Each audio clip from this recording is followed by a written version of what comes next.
Good morning, Whit. Listen, you and I were talking just a couple of weeks ago, and you were telling me about your Cub Scout campout trip with Sam and the Scouts and your Weebo trip. And so I thought I would address something that sounded like a little bit of a concern for you, in that you weren't happy with the fact that y'all couldn't get a fire started with your fire striker. So I thought I would come out, Maddie and I, on another little adventure for you and address the fact that you guys were pretty close to getting it right. I think it's just a lack of experience that you didn't know what kind of materials to use to get the fire started because everything was so wet. Well, it's been raining here for a couple of days, some fairly good rain, so things here are still pretty good wet, but they've dried out a little bit, and this is the first chance I've had to get out here and try and do this for you. But anyway, what I was going to do is just kind of take you through out here. We're on a piece of property near where we live.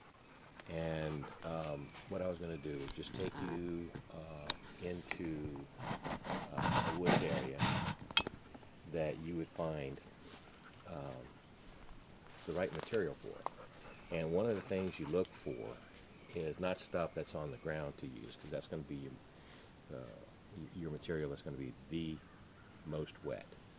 You want to find a material that is going to be the most dry. So you want things that are hanging up in the trees, if you can reach it, or up off the ground.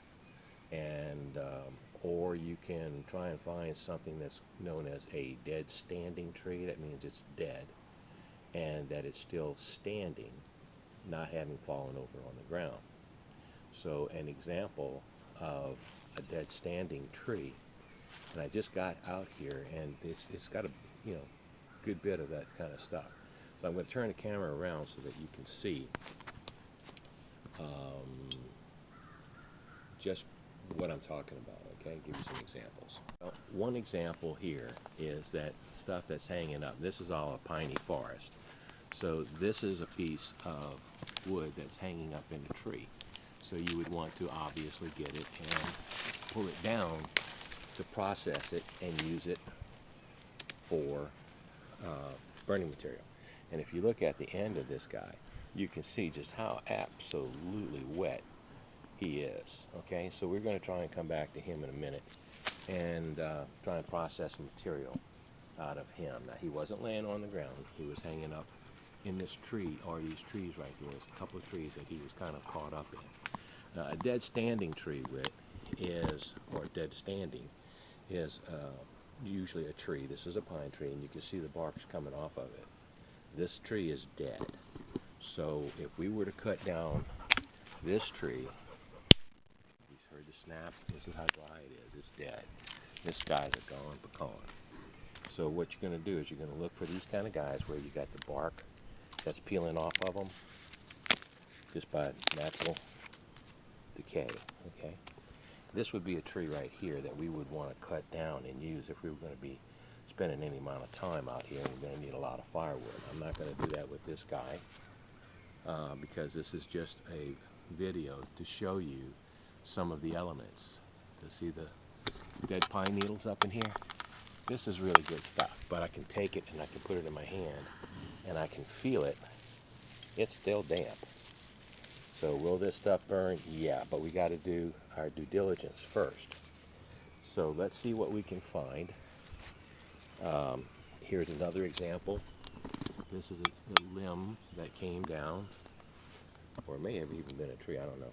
But see how it's broken and part of it's laying on the ground.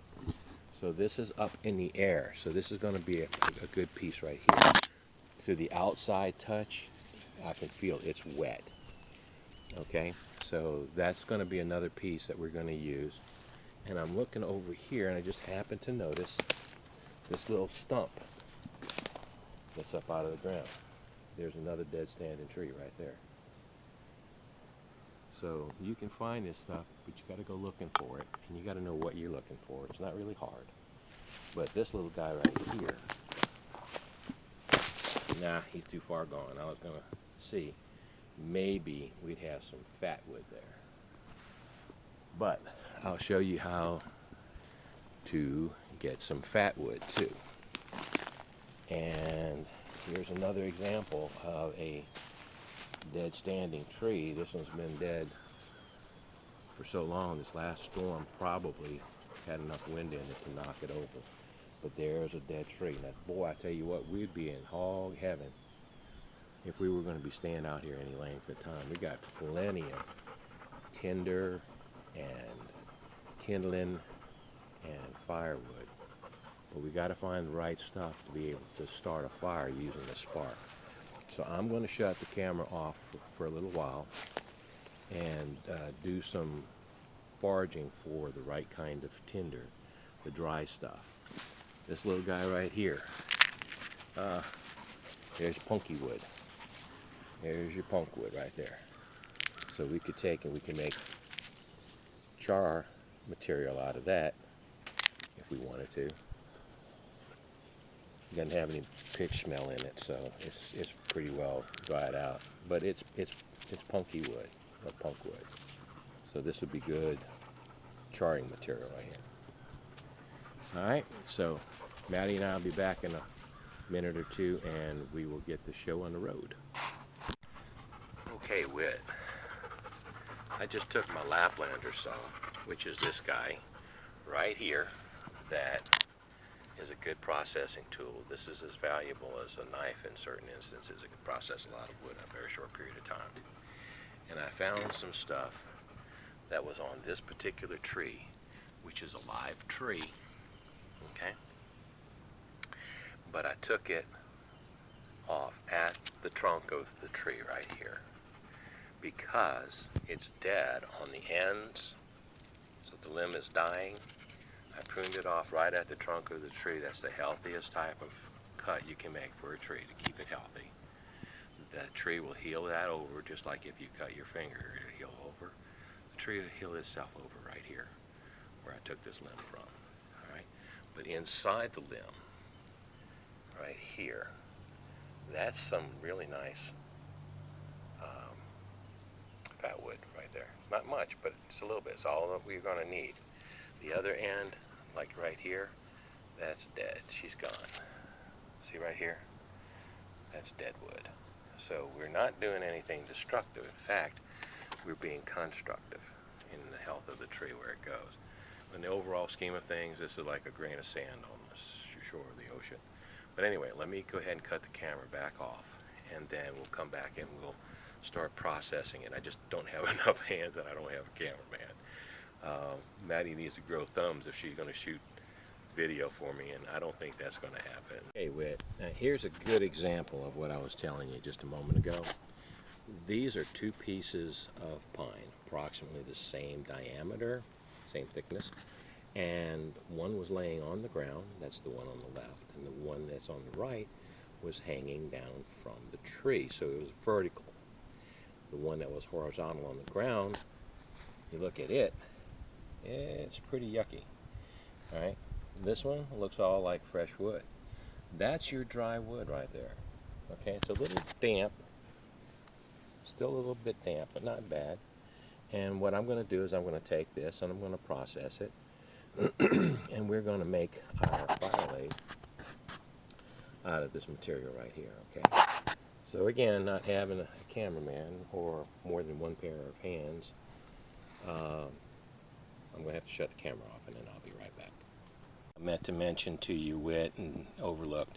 If you notice, I built a base across the ground because the ground is extremely, extremely wet. See? That's really wet. So I built a base so as to keep all my stuff up off the ground. Now I'm not going to keep this fire going. I'm not going to, this would be a cooking fire, but I'm not going to keep it going. This is just for demonstration purposes, okay? Back in a minute.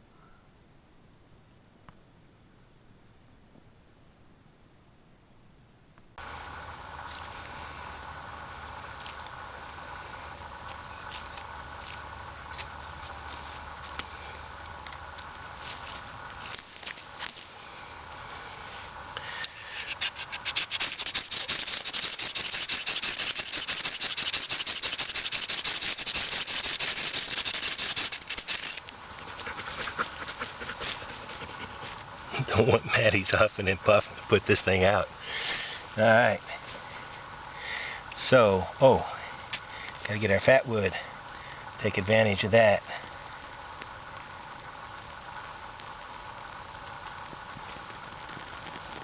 Not the best fat wood, but it's got pitch in it, which means that it's going to get going. So this is all kind of like in miniature with little bitty tiny feather sticks. Here, just to, whoops, got to get in the camera there. Just little bitty tiny feather sticks, just to demonstrate what it is that we do to get this kind of thing going. So it's just a matter of looking for the right material. So you and Sam were right on mark. Y'all just fell a little bit shy in not knowing about the type of tender, like this kind of stuff. So this is big enough we can start putting a lot of stuff here. Get a good fire going. And with having processed with even bigger stuff, we would have been able to get a fire going of any kind that we wanted, regardless, whether it be a signal fire or a cooking fire, something really big or something that's really small. Get our coals going on.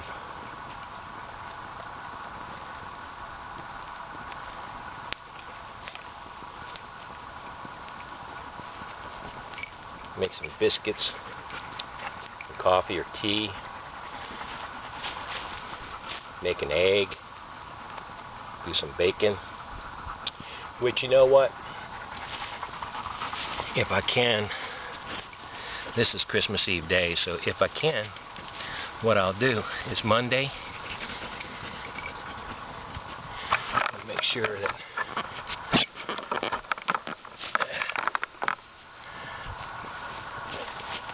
get the camera in the right position. Maybe Monday, the day after Christmas, what I can do is do a fire and cook on it without any kind of metal. In other words, no cooking pans or anything. Just do it al natural. Do an egg down in the coals. I'll show you how to do that. There's the biscuit eater. Fry some bacon without a pan. Bake some bread without a pan. No metal, all natural. That'd be fun. So Merry Christmas to you guys. Wish we could be there with you. Hopefully next year circumstances will be such that we will. Hope you enjoyed this. Hope you learned something from it too, you and Sam both. This is a skill. That means you got to practice. It can be difficult. This was some fairly adverse conditions here. Certainly not the worst. Definitely not the best. Okay, buddy. I'm going to put this thing out, and I'm going to return nature to what she looked like before I started doing this.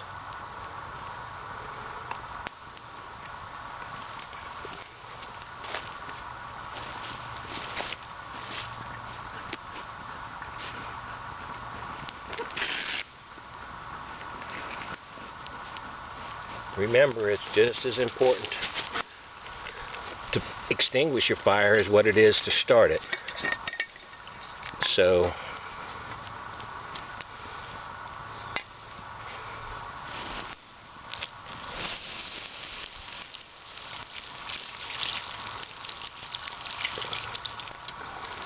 way more than what I needed to use, but I'm not going to be able to stick around, so I want to make sure that it is kaput.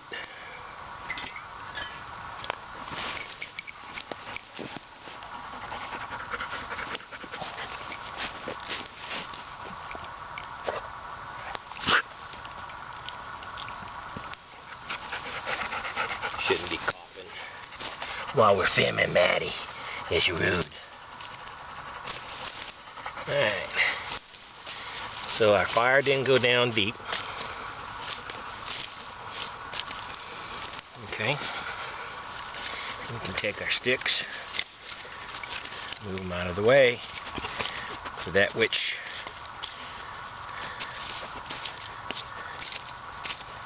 we can distribute around the forest floor.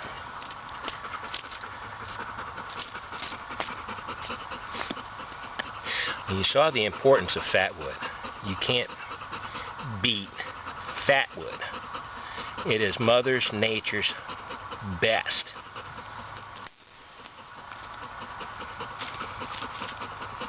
So, all of this is cold. No hot embers. Nope, nothing anywhere.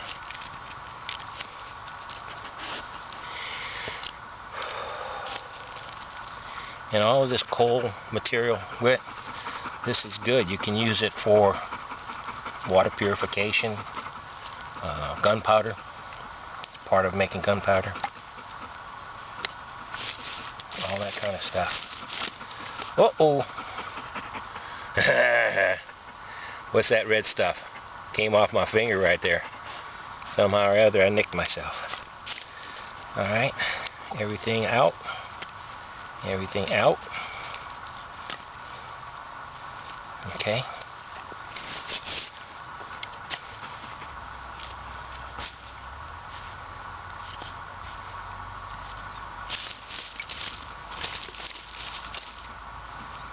Alright. This is all the stuff we had that was here. Everything out. Leave no trace, as they say.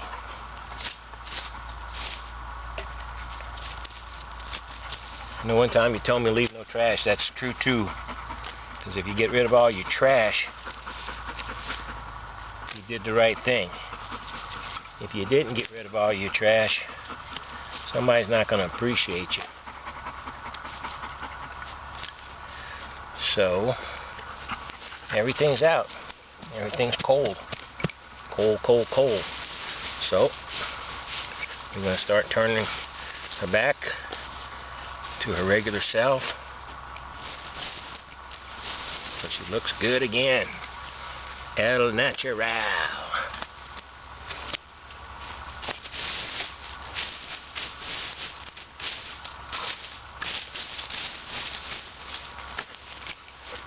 Now, Wit, I want to make sure, little buddy, you understand.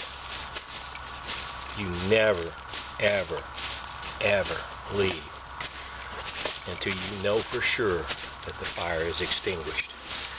We have beautiful forests of all kinds in our country. We need to take care of them, buddy. So, ho, ho, ho! Merry Christmas. And a Happy New Year, too. We'll give you guys a call tomorrow. Talk to you then. Bye.